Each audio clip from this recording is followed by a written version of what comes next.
Esto es Subterfuge Radio. Sean bienvenidas y bienvenidos a una nueva entrega de Simpatía por la Industria Musical en Subterfuge Radio y emitiendo desde el estudio Alfonso Santisteban de la calle Almirante. La música y sus complementos. Las canciones lo primero, por supuesto, sin ellas nada sería viable, pero reivindicando siempre ese entorno que las hace aún más grandes. Entorno profesional que pasa por los distintos departamentos de una compañía o del entramado de los medios de comunicación y ahora de interrelación digital que lo canalizan para que llegue al receptor para su disfrute.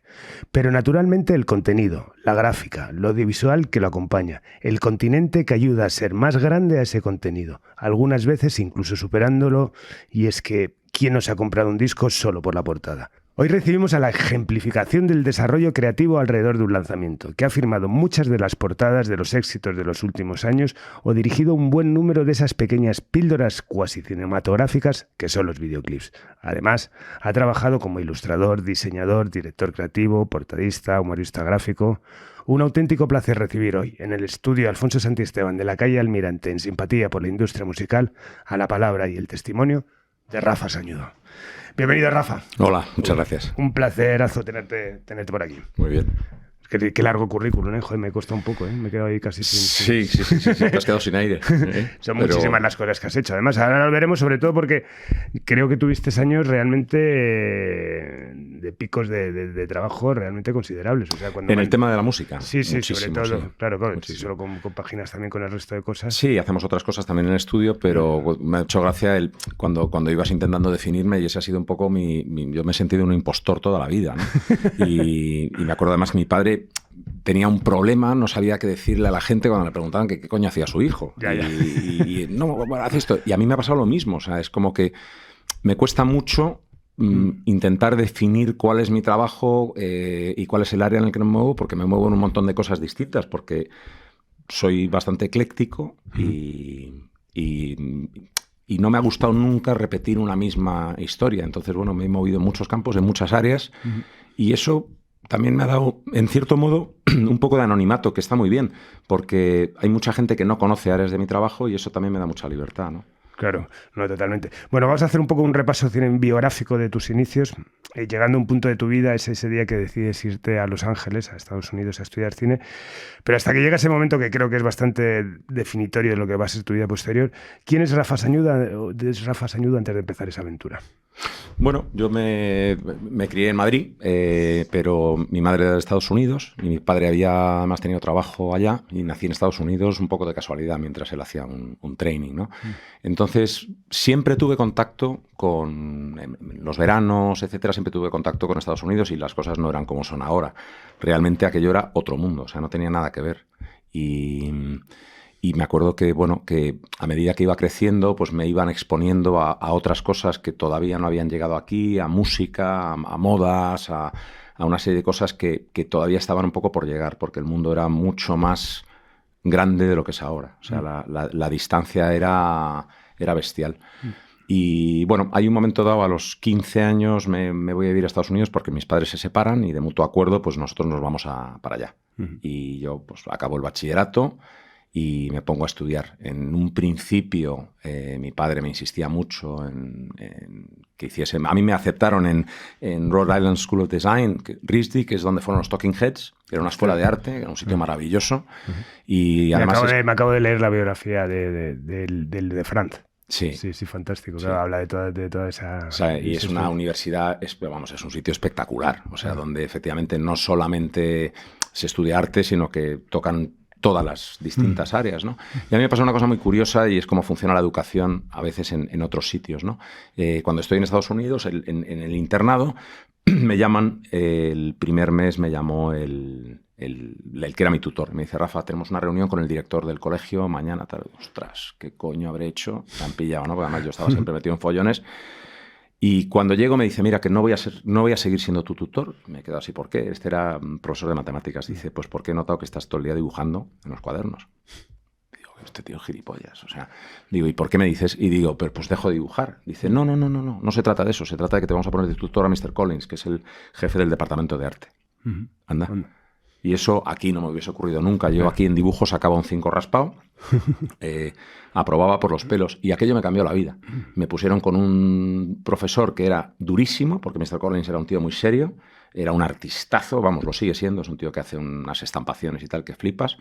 Me metió en todo, me metió en grabado, me llevaban por las noches una vez por semana a la universidad a hacer dibujo, desnudos, cerámica, me metieron en el periódico del colegio a ilustrar, hacía escenografías en las obras de teatro, o sea, todo, una especie de inmersión. Coño, pues allí acabé explotando, gané los 2 premios de arte al final de mi tiempo allí y realmente aquello me cambió la vida. Cuando me tocaba ir a la universidad, yo quería ir a una escuela de arte, mi padre dijo que ni de coña, y él lo que quería que era estudiase o ingeniería de minas o empresa, algo en lo que él me pudiese ayudar, o sea, no era por joder. Entonces, bueno, pues en una de las secundarias que había cogido como de reserva, pues me fui allí a Oregón y empecé pues empresariales. Pero muy rápidamente había una obra de teatro, me presenté como actor, acabé haciendo los decorados, me lié con una chica que era actriz, me enamoré, empezó el lío. Sí. Y al cabo de un año le conté a mi padre que me había cambiado de departamento, que no estaba ya haciendo empresariales, que estaba haciendo teatro. Me miró así un poco extrañado y al siguiente año ya me cambié a la Universidad del Sur de California, a la Escuela de Cine. Ajá. Y me especialicé en dirección de arte. Ajá. ¿Y cuándo es el momento que decides volver a España?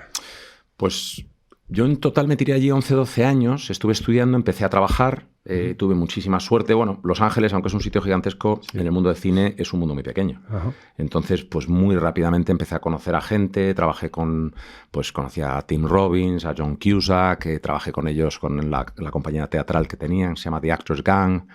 Mi jefa en varias películas era Catherine Hardwicke, que era una diseñadora de producción que luego lo apostó todo o nada a una película que escribió que se llamaba 13, que ganó el Festival de Sundance. Entonces esta tía luego ha dirigido Crepúsculo, etcétera. Se ha convertido en una directora muy importante. Pero yo empecé a trabajar en el mundo del cine allí, empecé a hacer dirección de arte. O sea, en ese momento, tu objetivo era dedicarte al mundo del cine, principalmente. Sí, inicialmente yo me quería dedicar al mundo del cine. Luego conocí a Peter McCarthy, que era el productor de, por ejemplo, de Repo Man o Sid and Nancy. Bueno, y caí en medio de un grupo muy curioso de gente. Me acuerdo que una vez fuimos al Festival de Sundance con esta amiga mía, con Catherine. En la casa esa estaban pues, Tim Robbins, John Cusack, estaba Peter McCarthy, y había una chica de la limpieza, una tía rubia, extraña, y era Courtney Love. Ostras. Courtney Love era la tía de la limpieza que se habían traído, que les robaba a todos y que estaba montando el grupo Hole. Sí. Y bueno, empecé a trabajar y hubo un momento que me ofrecieron.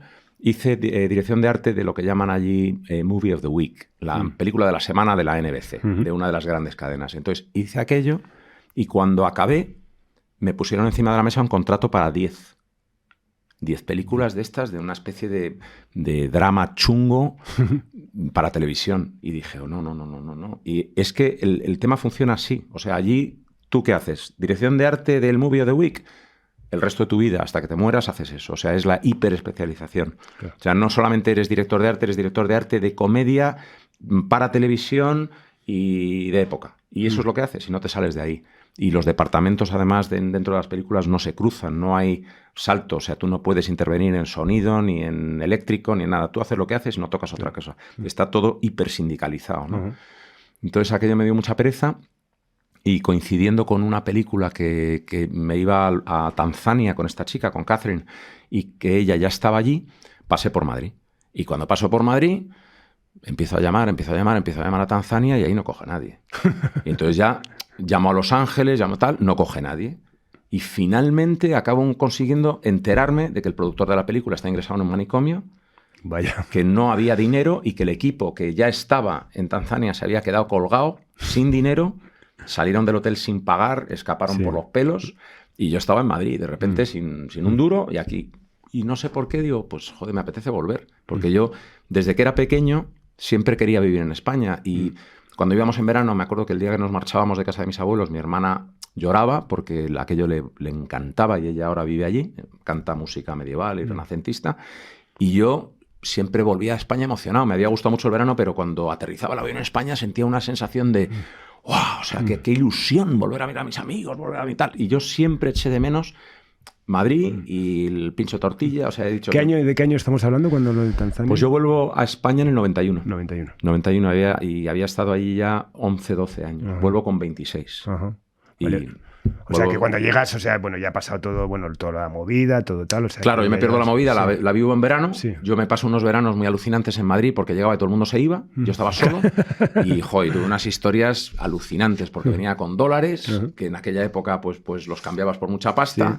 Sí. Y los veranos los recuerdo realmente deliciosos, pero no estaba ninguno de mis amigos. Claro, o sea, que salía por toda la noche, por las noches y tal igual, pero era un poco extraño, o sea, me perdí la movida. Bueno, vuelves a España y hay un poco perdido. ¿Qué empiezas a hacer? ¿Con qué propósito ven? Pues mira, lo primero primero me instalé en casa de mi padre, duré muy poquito porque ya no tenía yo edad para estar allí y yo me quería... Fíjate, yo había estudiado guitarra clásica de pequeño y tenía un amigo que era un arquitecto que tocaba la guitarra, que era una cosa alucinante, y compuse unas cuantas canciones con él. Y él todo el rato me decía, tú tienes que conocer a Ramón Arroyo. Tú tienes que conocer a Ramón Arroyo y tal. Y ¿quién Ramón Arroyo? Tienes que conocer a Ramón tal. Hice estos temas con él y este tío desapareció. Ya no le volví a ver. Pero de repente, con el paso del tiempo, pues yo empecé a trabajar de camarero en un bar, que era Las Descalzas Reales, que era el bar más bonito de Madrid. Allí iba escotado todas las noches. Era un sitio muy, muy, muy especial. Y de repente, pues empezó a aparecer por allí Javier Vargas y yo empecé a tocar con él. Y empecé mis primeros trabajos de diseño pues con clientes, gente que conocía en la barra del bar. Pinté, por ejemplo, pues el túnel del terror del parque de atracciones, me lo pinté entero. Eso fue de los primeros trabajos que hice, ¿no? Empecé a hacer escaparates, empecé a trabajar para Swatch, empecé a moverme, porque soy un culo inquieto, y al mismo tiempo empecé a moverme en la música. Y entonces empecé a componer canciones con Vargas, que él empezó a utilizar para su grupo. Pero aquello no me interesó mucho y el que me interesó de verdad fue Jeff Espinosa, que es el que me sustituyó. Cuando hubo un momento que Javier quería cambiar de cantante, habló conmigo, al final lo hizo Jeff. Jeff y yo nos hicimos muy amigos, empezamos a componer y me presentó Ramón Arroyo, como había dicho este hombre, ¿no? Y ese es el punto de entrada mío en la industria de la música.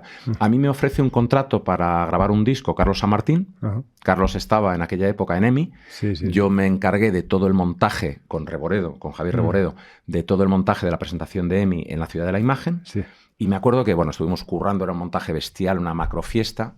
Y cuando ya llevamos una semana currando de tal, una noche volviendo a la oficina, me dice San Martín, Rafa, ya estoy tranquilo, macho, esto lo tienes controlado, está de puta madre, buen trabajo y yo ya me puedo dedicar otra vez a lo que me gusta. Y digo, ¿y eso qué es? Dice, oír maquetas. Carlos, la verdad es que es un personaje, sigo trabajando con él a día de hoy. Fue mi primer cliente en la industria de la música y sigo en contacto con él. Ahora mismo ha vuelto a Sony con... No voy a decir su edad, pero ha pasado la edad de jubilación hace mucho y ahora ha vuelto otra vez a trabajar con él. Sí, ha sido un ilustre invitado y en esa época era director de Chrysalis y Carlos San Martín, que ha hecho muchísimas cosas. Justo anterior a Chrysalis. A él le sustituye un personaje muy tenebroso en EMI, que es Manuel García Durán, que que luego acabó en Telefónica con Villalonga, unos líos de cuidado. Y entonces Carlos me había venido a ver tocar en el Teatro Alfil. En el Teatro Alfil tocaba una noche Pedro Guerra, una noche Javier Álvarez y una noche Rafa Sañudo, que es una cosa que me había conseguido a mí Reboredo. La taquillera era Ajo. Sí, que estuvo durante años. De hecho, hizo una exposición en base a fotos que hacía desde la taquilla. Eso es. Y yo tocaba allí y exponía los cristos que hacía, que se llama el Manual de Excomunión Acelerada, y cantaba. Y la verdad es que yo, no bebo ni tomo ninguna sustancia divertida desde que tengo 21 años, con lo cual salía a pelo al escenario. Soy incapaz de meterme la letra de una canción, con lo cual salía con las letras en la mano, miraba al suelo durante los primeros 30 minutos de la actuación, del corte que me daba aquello, pero parece ser que la cosa gustaba. Entonces Carlos me ofrece grabar.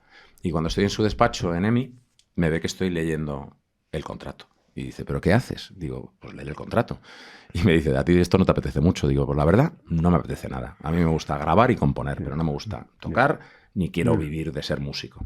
¿Qué quieres hacer? Digo, pues portadas y videoclips. Y eso coincidió en paralelo con que Ramón había hablado con la gente de Dro, había hablado con Enrique y con Álvaro, y me encargaron mi primera portada y mi primer videoclip, a la vez que fue Dos caras distintas de Los secretos. Bueno, eso vamos a llegar ahora porque en el 96 monta Raro, ¿no? Que Eso ya es posterior. Es posterior, vale. Claro, o sea, esto estamos hablando ahora, yo creo que es el año 93, más o menos. Vale, o sea, sí que tu primera portada es Dos caras distintas, como has dicho, y tu Mi primer videoclip, Margarita. Sí. Estamos hablando que, bueno, aunque ya hemos llegado tal, que Ramón Arroyo es de Los Secretos, vamos, parte Ramón, que es el guitarra de Los Secretos, íntimo amigo mío y una persona que además me ha ayudado muchísimo en el tema musical porque fue la puerta de entrada y con Los Secretos ha sido el grupo con el que más relación he mantenido y sigo trabajando con ellos a día de hoy. O sea, es que de los poquitos proyectos musicales que hago ahora, pues es con ellos, ¿no? Y hay por medio también el storyboard de Fargo, de los hermanos Coen. ¿Eso también es durante esos años? O sea, sí, ¿sigues todavía en contacto con el cine en ese momento? Claro, yo ya estaba en España, pero una de las, digamos, había mi mejor amiga en la universidad, en la escuela de cine, se llamaba Trisha Cook, y ella acaba yendo de becaria a trabajar en producción en Muerte entre las flores con los Coen. Ethan se enamora de ella, a ella le pasa una cosa terrible. Bueno, él estaba enamorado de ella, a ella la violaron durante ese rodaje en un callejón en Nueva Orleans. Le entró un trauma de la leche y, bueno, él la esperó tal, y acabaron casándose, teniendo hijos y tal.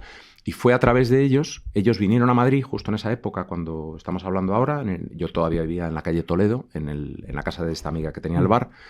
Y ellos se habían hospedado para promocionar Muerte entre las flores, estaban en lo que era el Hotel Victoria, que es el Hotel Mea ahora. Sí, el Hotel de los Toreros. Y entonces, claro, me llama Trisha y me dice, Rafa, que están muy incómodos. Dice, porque es que además son dos tíos, les ves y son como dos mochileros, o sea, dos tíos con un aspecto absolutamente normal y que pasan desapercibidos. Entonces les paraba la gente, todo el mundo quería tal, y no querían estar ahí.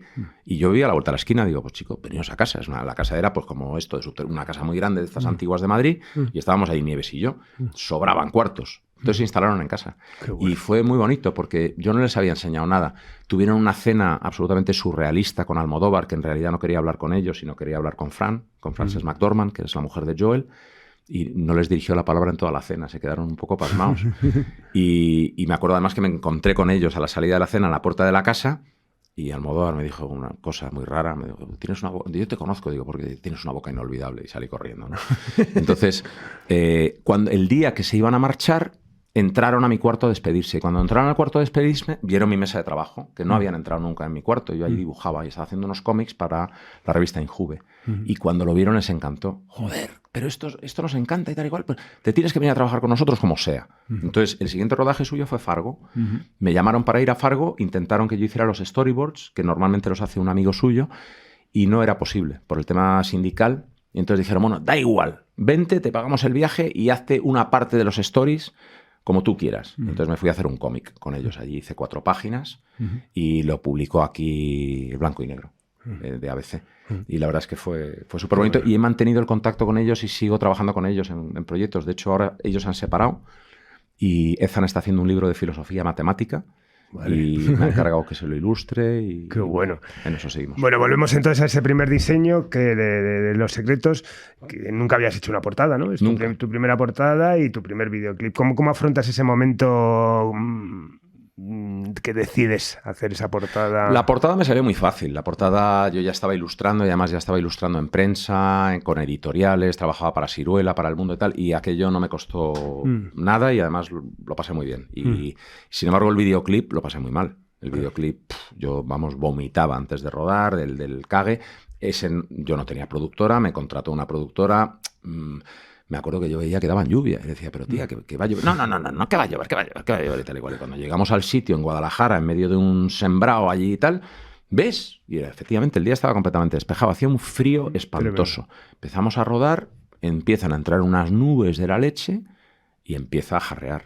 Y entonces me tuve que reinventar el rodaje, solamente tenía una parte, Ramón cabreado conmigo porque del frío no podía mover los dedos en la guitarra, bueno, fue un desastre, o sea, el peor rodaje que te puedas imaginar. Y bueno, más o menos, pues lo resolvimos en tiempo récord, pero hay tomas que ves al pobre Enrique, que en aquella época estaba pues muy frágil y muy delgadito, y ¡wow! O sea, un frío, o sea, ves el vídeo y es de vergüenza ajena, porque están como tiritando los 4 en una furgoneta subidos, un vídeo muy malo. Bueno, y en ese momento, haces esa primera portada y ese primer videoclip. ¿Cuál es tu planteamiento cuando te ofrecen una portada? Ya me imagino ese momento, haces eso y ya ves que es un camino que vas a hacer. ¿Cuál es ya, para ir a un plano casi más didáctico, cuando te ofrecen una portada, cuál es el procedimiento que sigues habitual? Me imagino que cada portada es un mundo, cada tal eso, pero ¿cuál es la relación que tienes con el artista, con la interlocución con la compañía? ¿Cómo es ese proceso? Bueno, a mí es un proceso que me gusta mucho, pero entiendo que es un proceso que para mucha gente pueda resultar desquiciante, porque tenías que poner de acuerdo a muchas partes. O sea, no solamente estás trabajando con el artista, estás trabajando con el artista, con el grupo, con la mujer del artista o novia, con su familia, con el manager, con el grupo, con la compañía. Dentro de la compañía, los de marketing quieren una cosa, los otros quieren otra. O sea, al final es muchísima gente la que tienes que intentar poner de acuerdo y eso no es sencillo. Y luego hay distintas maneras de trabajar. Hay maneras que viene un artista que no tiene ninguna idea de lo que quiere y lo que quiere es que le propongas. Bueno, eso puede ser un regalo envenenado. Hay otros que tienen una idea absolutamente, meridianamente clara de lo que quieren. Hay otros que no, que pretenden colaborar contigo y desarrollar una cosa conjuntamente. Y yo me he sentido muy cómodo en las tres situaciones, pero entiendo que para la mayor parte de los diseñadores que conozco, pues puede ser desagradable que llegue alguien a decírtelo. Yo no. O sea, yo si veo que alguien no tiene muy claro, ¿qué quieres? ¿Que te pinte el cerdito de rosa? Yo te pinto el cerdito de rosa y lo voy a hacer de la hostia. O sea, he ido aprendiendo o fui aprendiendo a aparcar el ego y a darme cuenta de que en el estudio tengo un dicho que es una barbaridad, pero se lo digo a la gente muchas veces, que es el arte y las pajas en casa.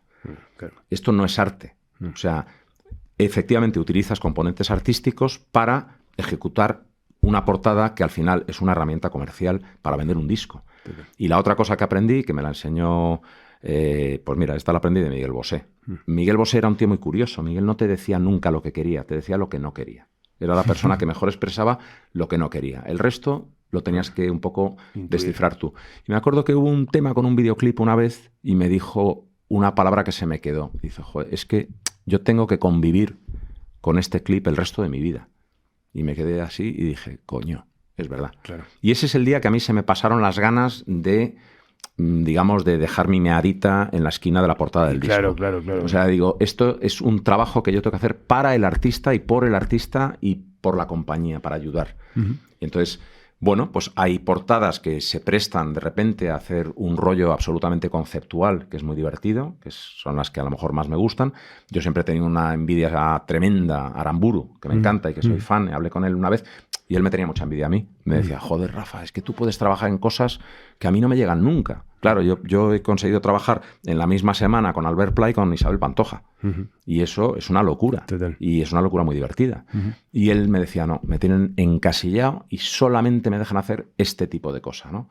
Que le gustaba mucho, pero también le hubiera gustado explorar otro tipo de historias. Entonces, la portada conceptual es muy bonita de hacer. ¿Por qué? Porque trabajas a partir de una metáfora visual.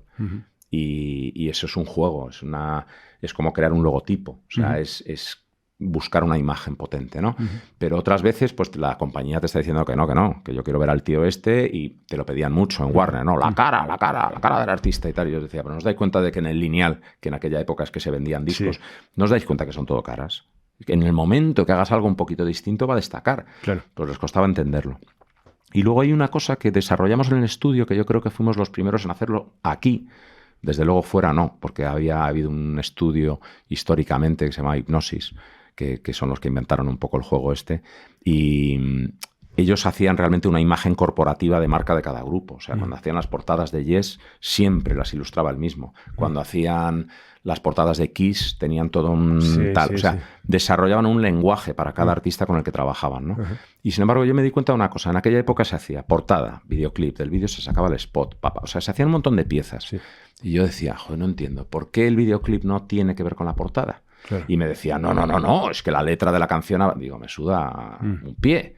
Digo, vamos a ver, si una portada es válida para 13 canciones de un disco, un primer videoclip en su estética debería de estar ligado a esa portada y debería de valer para cualquiera de las 13 canciones del disco. Total. ¿Por qué? Porque unificas el impacto, ligas la portada al vídeo, el vídeo lo ligas al spot, el spot lo ligas al póster y al final tienes una unidad. Pues me costó, Dios se ayuda, pero sin embargo eso lo conseguimos hacer. Lo hice con María Jiménez, con el disco que canta Sabina, con el penacho de plumas, aquel en el Camerino del Sol. Lo hice con Bosé en Sereno, lo hice con Papá Levante con La Bota de Lunares, lo hice, o sea, con un montón de grupos y al final aquello, la verdad es que la gente lo fue entendiendo y cuando me encargaban un proyecto integral. Sí, que ha sido un poco marca de la casa, ¿no? El acompañar el vídeo de lo que es el diseño, sí. Y me imagino que rodaba y fotografiaba todo, claro, en la misma sesión, al mismo tiempo, y todo tenía un sentido, y además había una optimización de coste. Claro, y las compañías verían la oportunidad, ¿no? Que al final que era hacer un pack conjunto por todo, ¿no? Bueno, viendo el listado que hablábamos un poco al principio de vídeos y portadas que has hecho, es eso, se intuyen picos de trabajo realmente impresionantes, ¿no? No, había meses, de repente, pues a lo mejor rodábamos 6, 7, 8 clips en un mes y hacíamos a lo mejor 3, 4 portadas, lo que es sesión de fotos, diseño, o sea, se llegan a solapar algunos... Sí. ¿Y cómo te metes en la cabeza de los egos de María Jiménez en paralelo con otra propuesta completamente distinta? Pues no lo sé, porque yo siempre, fíjate, ayer me preguntaba un amigo, joder, macho, ¿cuándo vas a dirigir una película? Tal, yo no tengo cuerpo, o sea, yo no valgo para eso. Yo soy un corredor, yo corro maratones a base de sprints. Yo, o sea, me gusta hacer muchas cosas distintas, pequeñas, con lo cual esto me daba la oportunidad de saltar de un proyecto a otro, y para un déficit de atención con hiperactividad como yo, pues es lo mejor del mundo. Porque no... Y luego además me enseñó una cosa Mingote, a mí lo que más me gusta del mundo es el humor gráfico, y él me dijo una vez, aquí al lado, en el Café Gijón, me dijo, Rafa, dice, vengo todos los días a este café, dice, pero cruzo el Retiro por un sitio distinto cada vez. Y le digo, ¿y eso por qué? Y me dice, porque la rutina empobrece. Y ese ha sido un poco el lema de mi vida, el intentar buscar el cambio, el hacer las cosas de una manera distinta, y eso te va llevando a explorar y a encontrar nuevas cosas. Con lo cual, el tema del disco es muy agradecido en ese aspecto. Me permitía, además es que no hay 2 portadas iguales, no hay 2 artistas iguales, no hay 2 canciones iguales. Siempre está variando, y eso es la felicidad en el trabajo. O sea, el que tengas que hacer todos los días una escritura de un terreno rural, pues yo creo que acaba matando a cualquiera. Y esto, sin embargo, pues cada día... Totalmente. Bueno, me imagino que al llegar a solaparse tantas cosas en esos momentos de picos, tenías un equipo creativo que te hace soporte en ese momento, ¿no? ¿Cuán de importante es un buen equipo en un aspecto del diseño general? Lo es todo. O sea, a mí al final, digamos, he tenido la suerte de que me haya además encantado colaborar y públicamente. No sé, yo no entiendo mucho las peleas. De repente hay gente que el por figurar él o tal se mosquea. A mí me parece que lo más divertido del mundo es trabajar en colaboración, por ejemplo, con César Lucadama, con el fotógrafo. He hecho unos trabajos espectaculares, el de María Jiménez, el de Sereno de Bosé, el de Tomatito de... parece que era Aguamarga el disco. O sea, el trabajar con un buen fotógrafo, con Jerónimo Álvarez, con Javier Salas, con tal, o sea, es una fiesta. Entonces esa combinación... Se mezclan muchas cosas y la idea no tiene por qué ser tuya, la idea la puedes ir construyendo entre varios. Hay veces que no, hay veces que se te ocurre algo o se le ocurre al otro. Pero luego en el estudio tenía, en aquel momento, ahora fíjate, solo somos 6 ya. Éramos 20 y tantos. Tenía pues 5 personas en diseño gráfico, había 4 o 5 personas en vídeo, hacíamos toda la producción gráfica a su vez, imprimíamos todo el material punto de venta, que era una burrada. Entonces, estábamos muy acostumbrados a trabajar en equipo y a ir completando las tareas unos de otros, y los trabajos pasaban y había gente mejor tipográficamente, gente mejor retoque, gente mejor en collage, o sea, íbamos un poco mezclando. Y a mí lo que se me ocurrían y se me siguen ocurriendo son las ideas. O sea, el punto de partida me sale muy fácil. Y luego gente que entra, colabora y ayuda. Claro. Que en esos momentos, además de pico, también coincide, es la convivencia todavía, digamos, del diseño tradicional, casi de tijera, pegamento, el photoshopping y tal, con el desarrollo más técnico. Sí, bueno, yo siempre, o sea, la verdad es que desde que montamos Raro era ya todo muy digital en el proceso de diseño. Bueno, porque además tú vendrías también de Estados Unidos ya con una cultura que aquí... Aunque yo no manejo un ordenador ni he tocado el Photoshop en mi vida, yo sí que soy de cúter, lápiz... Sí, lo sé. Tal. Entonces, soy muy manual en todos mis bocetos, que además encontré que ahí había un truco muy bueno. Eso me lo enseñó un director de publicidad que vio unos stories que le había hecho para un rodaje de Telefónica y me dijo, uy, Rafa, dice, no, dice, es que son demasiado precisos. Digo, ¿y eso? Dice, pues que me atas. Dice, si enseño esto, me van a pedir esto y no me van a dejar ningún margen. Entonces ahí aprendí a hacer unos dibujos súper chulos que contaban un poco la idea, pero no de una manera demasiado específica, con lo cual yo tenía luego un margen de libertad muy grande a la hora de ejecutar. Y si lo hacías muy preciso, era un puteo. Porque es que me has dicho que lo ibas a hacer así. Digo, ya, pero es que es mejor esto. No, ya te ataba. Entonces aprendí un poco a manejar esas propuestas y esos bocetos y esas presentaciones más a mi favor. Y eso siempre lo hacía muy a mano, que le ha gustado siempre a la gente. Sí, me regalaste hace años una viñeta de estas que publicas en La Razón y tal, que estaba corregida con Tipex. Sí. Yo creo que es lo que le da valor tal. Y la tengo en casa puesta en un sitio muy tal, porque me gusta mucho. Y mucha gente me encanta porque se queda mirando y dice, joder, tiene Tipex. Sí. Es fantástico. Bueno, intentando indagar en tu vida, que como podremos todos ver los que escuchan, es joder, aquí, allá, o sea, es absolutamente fascinante. Leyendo en un medio decías una cosa que me gusta mucho, ¿no? Que decía que la creatividad no es una pócima, es algo que se desarrolla. Es decir, sí, o sea, es un poco la teoría de mi cuñado de las 60.000 horas, o no sé, son 10.000 horas, o no sé, son un montón de horas. Pero, es decir, yo pienso, la gente me dice, ay, yo no sé dibujar, y no, es que no podría hacerlo, mentira. Todo el mundo puede dibujar, todo el mundo sería capaz de aprender a dibujar de puta madre, si se pusiese, y le metiese las horas, acabaría desarrollando una grafía propia y acabaría haciéndolo bien. Y si yo me pongo a tocar la guitarra todos los días, o sea, al final a la fuerza ahorcan. Otra cosa es que llegues a ser un virtuoso o que lo que hagas sea fenomenal, pero en casi cualquier actividad, si tú te pones y le dedicas constancia, eso ocurre. Y con la creatividad es lo mismo. La gente me decía, joder, ¿cómo haces una viñeta de humor gráfico todos los días? ¿No se te agotan las ideas? Al contrario. Cuanto más, es como jugar al ajedrez. Cuanto más lo haces, mejor lo haces. Entonces, a mí ahora me ocurre mucho. A mí me están contando un tema para una viñeta o para un cartel o para un no sé qué, y ya antes de que acabe la frase el tío, la idea me ha venido. ¿Y eso por qué? Pues porque es que lo estás haciendo todo el rato. Entonces eso hace que esté muy engrasado el mecanismo y el cerebro al final es un músculo, por eso el culturismo. Totalmente. Bueno, ¿de qué portadas estás especialmente orgulloso? Si tuviera que elegir Marlango, que la hice para ti, Marlango a mí es una portada que me encantó y además tiene esa... yo siempre digo que el momento más bonito de trabajo en la música con un artista o con un grupo es el primer disco. El primer disco es mágico porque llegan con toda la ilusión del mundo, llegan virgen al tema y es una fiesta. Y a partir del primer disco la cosa se empieza a torcer. Sí, pero ese disco para mí fue espectacular.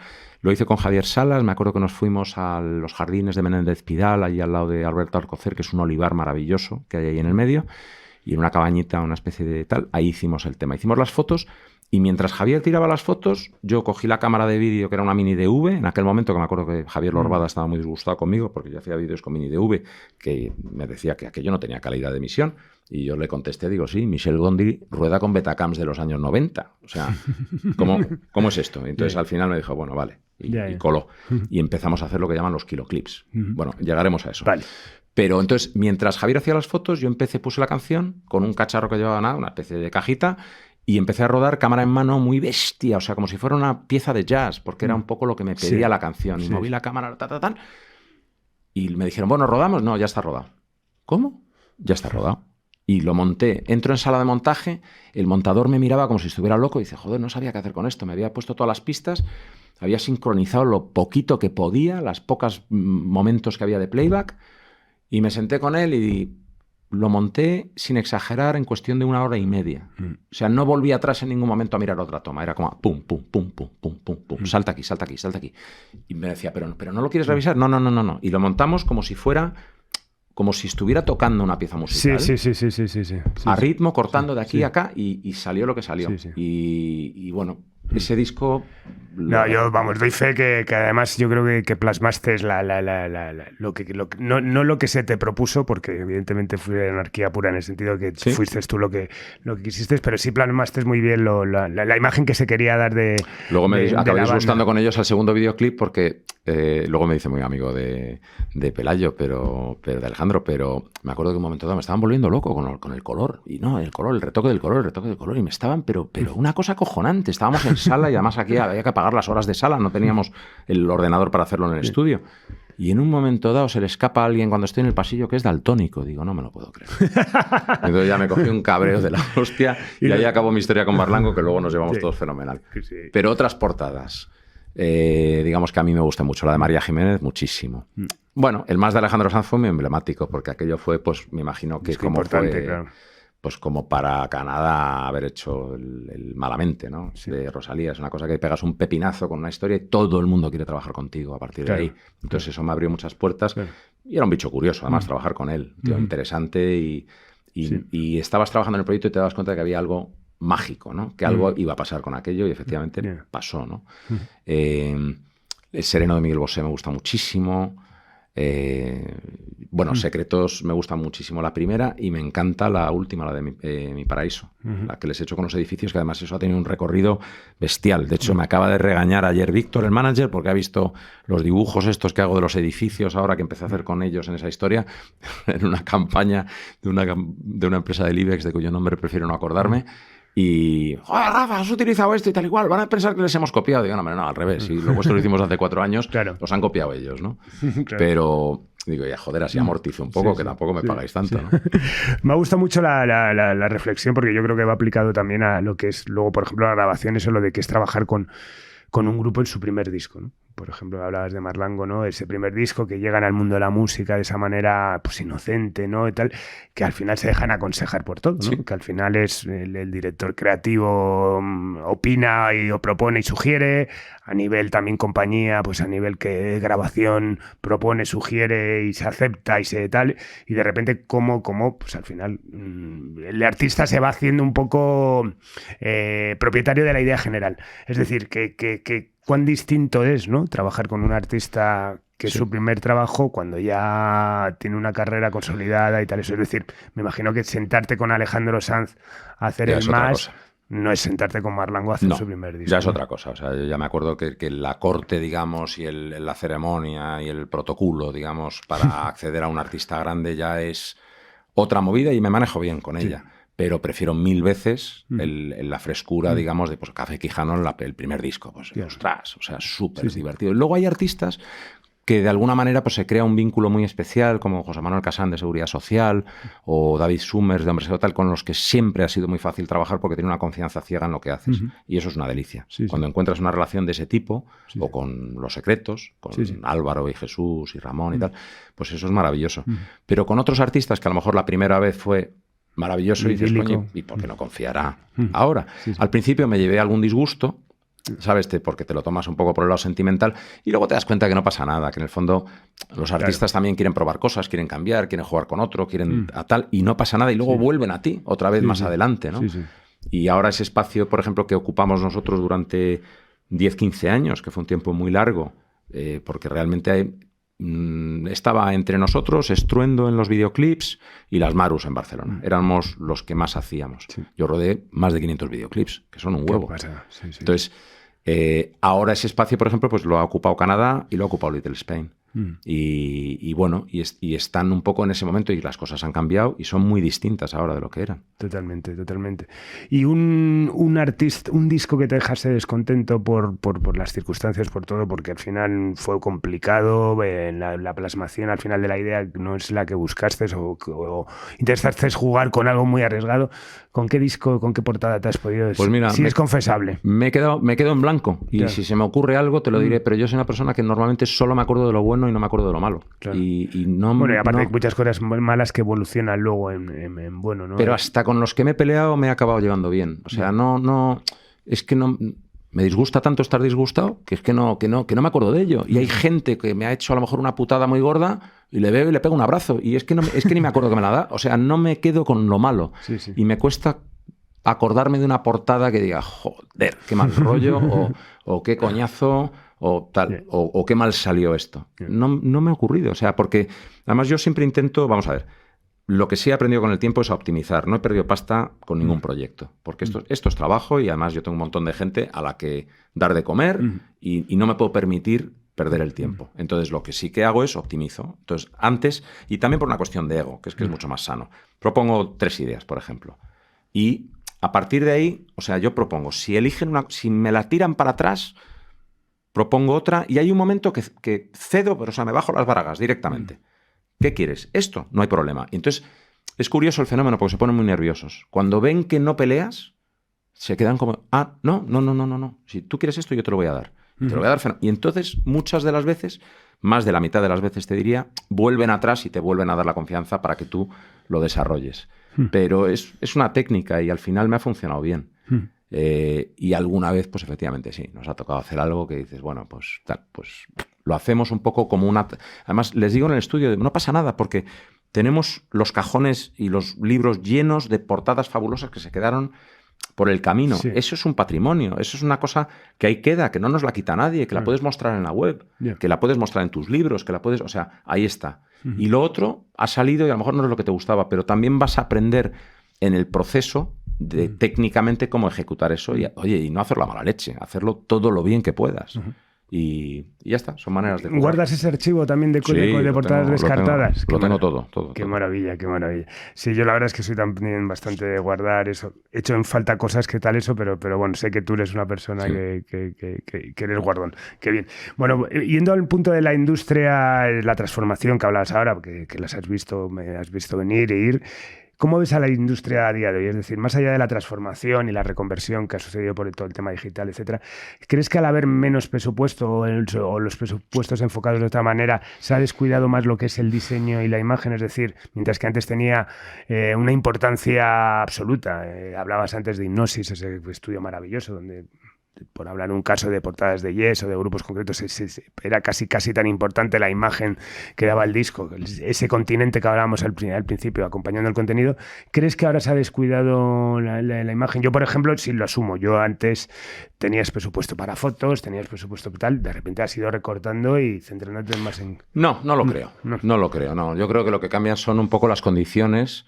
Y los procesos artísticos van paralelos un poco a la evolución tecnológica o científica, ¿no? Y eso lo ves, por ejemplo, tú te estudias el arte del siglo XX y ves perfectamente reflejado lo que va ocurriendo en matemáticas, en física, en la ciencia, ¿no? Y toda esa abstracción y todo ese tal es un proceso un poco paralelo al mundo atómico. Entonces, en esto pasa un poco lo mismo. Hipnosis se podía permitir trabajar durante un mes para hacer aquí unas portadas acojonantes. Me acuerdo, no sé de qué grupo era una, con un tipo con una escafandra, que es una locura. O sea, como un buzo a la antigua, con una sirena, o sea, unas portadas que montaban un tinglado para hacerlas que no te puedes imaginar porque no había Photoshop. Era todo truca de foto, ¿no? En mi etapa, bueno, ya era un mix. Entonces había una mezcla de cosas. Y ahora va todo muy rápido, pero es que el mundo va muy rápido. Entonces, lo que ocurre es que son técnicas y maneras distintas de trabajar y no hay una que sea mejor que otra. Hombre, una cierta reflexión siempre es buena, pero yo creo que los diseñadores que hay hoy y los directores de arte que hay hoy la hacen, o sea, y la utilizan. Y siempre digo que el estilo nace de la limitación. Cuanto más muros te pongan y cuanto más te taponen, mejor. Porque al final de eso sacas el estilo. Y es como que digo yo, el mejor humor gráfico en España se ha hecho con la censura. O sea, yo añoro el franquismo. ¿Por qué? Porque, joder, es que hacer una viñeta y colarla era el gol más divertido del mundo. Totalmente. Ahora te puedes meter con todo y no pasa nada, ¿no? Totalmente. Entonces, con esto yo no creo que haya descendido el nivel para nada. Yo creo que hay gente haciendo un trabajo espectacular. O sea, vamos, he puesto entonces el ejemplo en el mundo audiovisual de Canadá o de Little Spain y vamos, no los conozco, pero me quito el sombrero. O sea, son unos fenómenos y lo están haciendo de puta madre. Y hay fotógrafos que te caes de espaldas, diseñadores que vamos, hay gente de muchísimo nivel trabajando. Y la industria musical, a ver, hablábamos de que hay menos dinero, hay menos... A lo mejor para una discográfica más pequeña como la tuya, sí. Pero para las grandes, yo creo que no nos cuentan las cosas como son. Yo creo que están ganando más dinero que nunca y les va de puta madre. ¿Qué pasa? Que como han contado el cuento de la crisis, que empezó primero con la crisis del pirateo, luego vino la crisis de Lehman Brothers con el 2008, luego vino la digitalización y tal y cual, se han acostumbrado a llorar y a contarnos que no hay dinero, cuando en realidad yo creo que ellos son los dueños de Spotify y demás. Creo que deben estar ganando pastas puertas y gastando un mínimo en el tema artístico. Pero es que siempre han gastado un mínimo en el tema artístico por sistema. Y es lógico. Es una industria que se nutre de darle una oportunidad a gente joven que está empezando, que es por lo que entramos todos en el mundo de la música. Yo me quedé porque me encanta la música y porque soy músico. Pero normalmente la gente es una piedra de paso a otro sitio. Los de Canadá hacen publicidad, el otro hace no sé qué. O sea... Juanma Bayona, que era uno de los que competía conmigo, que es un genio, hacía unos videoclips que la gente se mosqueaba porque, claro, el tío era listísimo. Había una escuela de cine, Juanma conseguía el negativo gratis de Kodak o de Fuji. Tenía las luces, porque las tenía dentro. Tenía todos los equipos de postproducción. Tenía los alumnos, que era el equipo de producción. Con lo cual el tío hacía unos videoclips por 5 millones de pesetas de la época, cuyo valor de producción eran 35. Claro. Y el resto de la gente... Joder, no sé qué, es que eso no vale. Digo, ¿cómo que no vale? Digo, que es listísimo. Pues ahí le tienes. Luego hizo lo imposible, hizo el no sé qué tal, lo cual es un monstruo. Es un tío con cabeza. Sí. Entonces, yo creo que la industria de la música es la búsqueda de una oportunidad para un diseñador, para un fotógrafo, que luego normalmente, entre comillas, se venden a otra cosa. Yo ahora ya me he vendido al IBEX. Pero es un camino. A mí lo que pasa es que lo disfruté tanto, me gustó tanto, que estuve muchísimo tiempo haciéndolo y además disfrutaba más, como he dicho, de primeros grupos y disfrutaba más de bajos presupuestos. Cuando me inventé el Kiloclip, yo encontré la libertad. O sea, yo prefiero 1000 veces rodar un videoclip de esos de 5.000, 6.000 euros que uno de 40.000, que te están vigilando y te están metiendo un periscopio por el ano. O sea, está todo el mundo... Tienes que justificarlo todo, tienes que ver tal. Y en un presupuesto pequeño era casi como que te pedían un poco perdón. Oye, toma, es que solo tenemos esto. Y era libertad total. ¿Qué artista de hoy te parece que está haciendo un trabajazo a nivel estético? ¿Hay algo así que te parezca? A nivel mundial. Yo, por ejemplo, te diría, me encanta todo el lanzamiento de Adele. Me ha parecido bestial, cómo se ha cuidado a niveles el concierto, esa presentación en Los Ángeles, tal. Me encanta. ¿Qué te llama a ti que dices, joder, estos lo están haciendo increíble? Bueno, aquí, pues chico, Tangana, aunque sean lugares comunes y tal, pero Rosalía y Tangana, o sea, el nivelazo que han de audiovisual y demás, se están cuidando mucho la parte estética, lo están haciendo muy, muy bien, ¿no? Y luego fuera, pues, es que hay mil historias, o sea, interesantes. O sea, yo la verdad es que ahora ya consumo menos videoclips, porque como ya no hay un canal, digamos... Claro. Es que es curioso, el tema de la MTV te obligaba mucho a ver vídeos. Ahora ya está todo el tema más... no, era una manera de disfrutar. Te sentabas ahí a ver qué te ponían y tal, sin ningún tal. Ahora, claro, ahora es completamente distinto. Es verlo también en el teléfono, en el ordenador. Bueno, ¿y con qué artista te gustaría trabajar? Si a día de hoy todavía si existiese la posibilidad de tal, te dicen, Rafa, soy... Con David Byrne, por ejemplo. David Byrne me encantaría poder currar con alguien así. El otro día me vi la película suya de la obra de teatro esta que hizo, del musical que hizo en Broadway, que es una joya, o sea, hablando de cosas increíbles, ¿no? O sea, esa puesta en escena con los músicos en el escenario y tal, es que es una locura. Es increíble, sí. Otro artista, Tom Jones. Me encantaría poder trabajar con él. Me parece que es, o sea, bestial las cosas que está haciendo ahora a los 80 y tantos años. Y es que es una locura, ¿no? ¿Sigues con el humor gráfico? ¿Sigues con... Bueno, hablabas de tu acercamiento al IBEX y a esas empresas, pero también sigues haciendo cosas de música. ¿En qué proyectos estás ahora? Sí, música, digamos que estoy haciendo... Pues mira, ahora tengo que hacerle un clip a Alejo Stivel. Hemos hecho el lanzamiento de Hombres G, la última portada, y estoy con un posible proyecto con ellos de documental. Con Secretos he colaborado muchísimo, hicimos el último disco, y ahora he hecho el de que ha salido hace unos meses, el homenaje a Enrique Urquijo. Y esos son un poco los proyectos así como más recientes musicales. Bueno, y me has enviado... y luego un disco para Jeff Espinosa, que ha sacado, que tiene nuevo grupo, y hemos hecho una portada muy divertida. Y estoy trabajando mucho además con mi hijo en algunos de estos proyectos. Eso te iba a decir, que me enviaste hace poco un proyecto muy chulo para el Hub de Energías Limpias de Nagas. Sí. ¿Tu hijo ya va a seguir tus pasos? O sea, ¿le interesa también lo mismo? Pedro tiene un talentazo. El mayor es... el pequeño tiene lo suyo también, pero en otra área. Y Pedro está haciendo estampación y grabado y es artista serio. O sea, es un tipo que no se vende. O sea, él tiene una línea que es lo que quiere hacer y lo que le interesa. La pasta le interesa nada. Y entonces él hace estampación y grabado por la mañana y por la tarde tatúa. Y la verdad es que está en Instagram como Caramelo Caducado, con K todo. Y el tipo hace unas cosas que yo alucino. Veo cosas, algunas que tienen una cierta influencia mía, y veo otras cosas que hay influencia de Paco Nieva, que era mi mentor y que la ha visto mucho en casa, y luego veo cosas que son muy suyas, o sea, que son ya mundos que está explorando él. Y hay veces que trabajo con él y la verdad es que es una gozada. Ahora justo estoy haciendo un logotipo para Sony, una cosa para un sello, que no se puede contar todavía, pero vamos, que estoy haciendo yo una versión y el otra, y espero que cojan la suya. Bueno, ya sabes que esto es un programa de industria y nos gusta hablar de la gente que trabaja en esta industria. ¿Quiénes han sido tus referentes dentro de esta? ¿Con quién has disfrutado y has aprendido trabajando? Bueno, he trabajado con muchísima gente. Primero, digamos...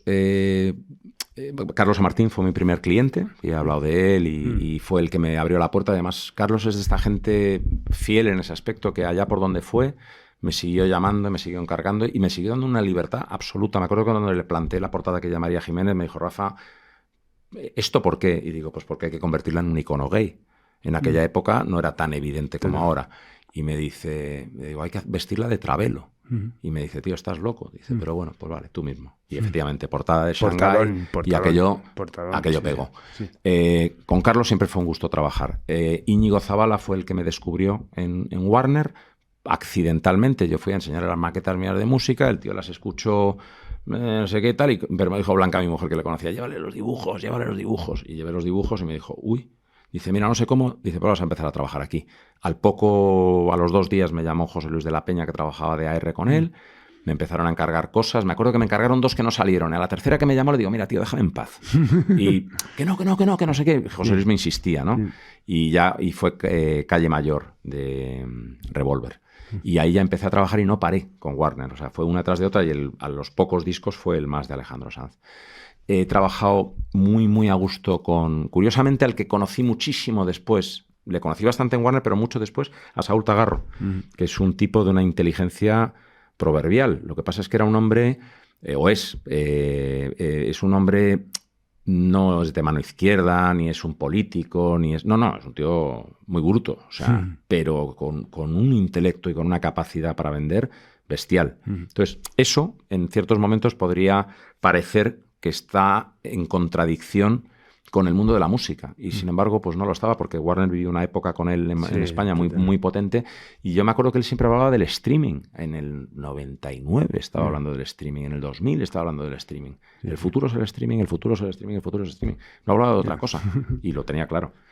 Gente con la que, Sandra Rotondo me dio mi primera oportunidad en España grande, me la da Sandra, que fue el montaje de la fiesta de la Idalay de Mecano. Y aquella fiesta tenía un presupuesto en aquella época de 28 millones de pesetas, que era un pastón. Entonces, a ella le encarga José María Cámara el proyecto y ella dice, fenomenal, yo lo hago si puedo elegir mi equipo. Y dice, puedes elegir tu equipo. Y entonces ella dijo, lo hago con Rafa. Y en aquella época Rosa Lagarrigue, que era la manager de Mecano, dijo, ni de coña, ¿quién es este tío? Un desconocido que acaba de llegar de Los Ángeles, un pipiolo. La portada la había hecho un súper amigo mío, que es Jacobo Pérez Enciso, que es un diseñador espectacular y un ilustrador maravilloso. Y Cayetano Carral, que era un socio suyo, montaba los eventos. Con lo cual, para ellos esto era una putada. O sea, de repente hacen la portada de Mecano y viene un Piernas a hacer el evento, gordo. Y entonces les disgustó. Pero bueno, lo hicimos, funcionó muy, muy bien. Y Sandra, la verdad, yo siempre digo que es mi hada madrina. Yo soy padrino de su hija, ella es madrina de mi hijo Pedro y me ayudó muchísimo, me presentó a un montón de gente. Con los años acabé llevándome muy bien con Rosa, porque la primera vez que tal me puso la prueba. Luego, sin embargo, ya con el más de Alejandro nos fuimos conociendo y la verdad es que traté siempre bien con ella. Y bueno, y en otras compañías, pues mucha gente, Charlie en Dro, trabajé muy, muy a gusto con él. Me costó mucho entrar en Dro, porque en Dro no querían... O sea, yo era de los pijos de Warner. Y entonces, no. Y yo llamaba. Me recibían porque había hecho lo de Los Secretos. Entonces tenía un cierto crédito. Pero que no. Y ya una vez, me acuerdo que ya Bonilla me ve y me dice, mira, vamos a ver, tengo este proyecto de Ariel Roth, que ya llevamos 6 intentos y que no sale. Ariel es muy pesado. O sea, para las portadas es un musicazo, es un guitarrista tal, pero para el tema de portadas y tal, es tremendo. Y que no había manera. Y un videoclip, y no había manera. Y entonces era el de Una casa con 3 balcones. Joder, y llegué, planteé la idea y a la primera, ¡bumba! Y les encantó. Y a partir de ahí se abrió la veda, me dejaron currar y curré muchísimo con ellos. Y curiosamente con Ariel también, curré mucho y muy bien durante un montón de tiempo. Qué bueno. ¿Y a quién destacarías dentro de tu gremio del tema del diseño gráfico? ¿Quiénes han sido? Aramburu me parece el mejor diseñador de portadas que ha habido en este país. Y luego, Óscar Mariné no es que haya hecho muchísimas portadas porque él se ha dedicado a otras 1000 historias. Le voy a ver la semana que viene, pero Óscar ha hecho algunas de las portadas más acojonantes que yo recuerdo. Sí, totalmente. La de los Rodríguez, aquella me encantó. O sea, es muy bueno. Pero vamos, si tuviera que elegir a uno, Aramburu. Yo me comparto contigo lo de Aramburu, comparto lo de Mariné, metería a Gatti y a ti. Metería a Gatti porque Gatti es un monstruo y luego se ha convertido en un monstruo de fotógrafos. Es un tipo, o sea, todo lo que hace tiene una calidad absolutamente extraordinaria. Y me acuerdo una vez, Mariné me dio en broma de mí, dijo, hablando con otros colegas profesionales, año 2 puro business. Y en el fondo, tienes razón, porque a mí me divierte tanto diseñar como que me paguen. O sea, me parece divertidísimo que me paguen por hacer las cosas por las que me echaban de clase de pequeño. O sea, claro, que es que al final es un juego. Pero no me Mira, hubo un diseñador que pasó por el estudio que trabajaba conmigo y me decía, el muy cabrón, decía, tú no eres diseñador. Yo le miraba y decía, este hijo puta, ¿por qué me dices? Nada, tú no eres diseñador. Y ya me decía, tú lo que eres es director de arte. Y yo lo consideraba un insulto. En aquel momento decía, este tío, ¿por qué me dice esto? Pues con el paso del tiempo me di cuenta que efectivamente tengo poco interés en el proceso de diseño y menos aún en el tipográfico, que mira que me gusta verlo. Pero yo no soy un tipógrafo, ni soy realmente un diseñador. Lo que hago soy una fábrica de ideas, es otra cosa. Gatti no, Gatti es un pedazo de diseñador y un pedazo de tipógrafo. Oscar es un pedazo de diseñador. Y es curioso, además son muy diferentes en su enfoque, en su manera de trabajar, ¿no? Y luego Aramburu es un artista, es otra cosa. O sea, ellos dos, yo diría que son artista-diseñadores y Aramburu es un artista en mayúsculas. Total.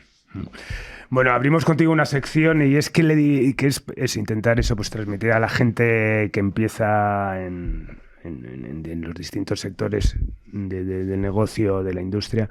¿Qué le dirías a un chaval que quisiera dedicarse hoy al mundo del diseño gráfico, audiovisual, etc.? Que se meta en el mundo de la música, porque es que es el sitio lógico, idóneo donde empezar. O sea, es la manera más fácil de encontrar una oportunidad, de poder hacer cosas que tengan una visibilidad, de poder ver cosas que estén en la calle, de poder ver cosas que circulen y que rulen. Y todo el mundo conoce un grupo. Yo tengo un sobrino ahora que está petando, se llama Ters, y tiene, yo qué sé, 1 millón de seguidores en Spotify. Es acojonante, o sea, está que se sale. Pues hacerle las portas a Pedro, por ejemplo, está trabajando con él, está haciendo decorados en los videoclips. Es decir, es fácil encontrar esa oportunidad, donde a lo mejor encontrar esa oportunidad en el cine es más complejo. O encontrar esa oportunidad en los medios ahora mismo es mucho más difícil, porque en la etapa en la que yo estaba había medios en papel, necesitaban tal. Ahora los medios digitales no quieren ilustración, no quieren tal, lo que quieren es clics. Entonces, eso es a base de tetas y culos, o sea, eso es lo que vende. Las fotos, o sea, te lees El Mundo y dices, ¿pero es posible que hayan puesto este titular? Pues sí, es posible. Y es clic, clic, clic, clic. Es lo que están buscando. Entonces, la música sigue siendo un muy buen camino. Y además dices, no, es que la portada ahora ya es una mierda muy pequeñita y tal igual. No. La acabas viendo en grande en el teléfono, la puedes ampliar. Luego estos microclips de 10 segunditos como una especie de GIF que se ponen en el Spotify para acompañar una canción. Es una oportunidad de hacer una cosa gráfica bestial. O sea que sigue habiendo una inmensa oportunidad. Y a mí me hace gracia ver, salvando las distancias, la carrera de Paula Scher, por ejemplo, que es un monstruo del diseño en Estados Unidos, de las 3 más importantes de los últimos 30 años, y ella empezó de la misma manera que empecé yo. Empezó con portadas, yo tuve la oportunidad con Warner, ella tuvo con Atlantic, me parece que fue, Bruce Springsteen, no sé, o sea, empezaron a entrar artistas por allí, y la tía, que era un fenómeno, pues hizo grandes y grandes y grandes portadas, y luego ya saltó a hacer Citibank y todo lo que le siguió, ¿no? Qué bueno. Bueno, acabamos con otra cosa que decías en otro medio que me gustó mucho, que dice, lo único constante es el cambio, cada vez más y cada vez más rápido. Sí, da un poco de miedo y efectivamente es así. Yo me muevo bien en eso, me desenvuelvo bien en eso y me divierte mucho. Pero es un poco angustioso también, ¿eh? O sea, yo tengo mucha envidia de mi amigo Sean McCauley, o sea, gente que se dedica a hacer una cosa y la hace muy bien. Y Sean hace esos collages que son una joya, y me acuerdo de ir a su casa y tenía estanterías llenas de revistas de los años 40, 50, 60, 70, de donde iba sacando sus personajes, y dedicaba horas, ¿no? Una especie de Joan Brossa. Yo tengo mucha envidia de la gente, o sea, yo me acuerdo, se lo contaba a mi hijo Pablo el otro día, que le está interesando mucho el mundo de las plantas, y yo le decía que a mí me encantaba Mendel. Cuando yo era pequeño veía a este cabrón de monje que fue el primero en estudiar la genética. Yo me imaginaba que mi trabajo ideal hubiera sido el ilustrador de Mendel. O sea, el pavo que estaba haciendo los libros donde... Germinados y tal. Eso, me hubiera encantado. Luego, ¿qué pasa? Que no tengo paciencia para ello. Que luego ya me pongo con una cosa, pasa una mosca, me voy con la mosca, salgo al jardín y entonces ya me lío, ¿no? Qué bueno. Pues nada, Rafa, muchísimas gracias, ha sido un placer. Lo dejamos hoy por aquí. Tenemos un sushi pendiente, está claro, así que nada, muchísimas gracias. Muy bien, un gracias. Placer eso. Bueno, pues bajamos la verja de esta nueva entrega Simpatía por la Industria Musical en Subterfuge Radio, con Laura Rodríguez a los mandos técnicos. Apagamos la luz del estudio Alfonso Santisteban de la calle Almirante y escuchamos Margarita de los Secretos. Adiós.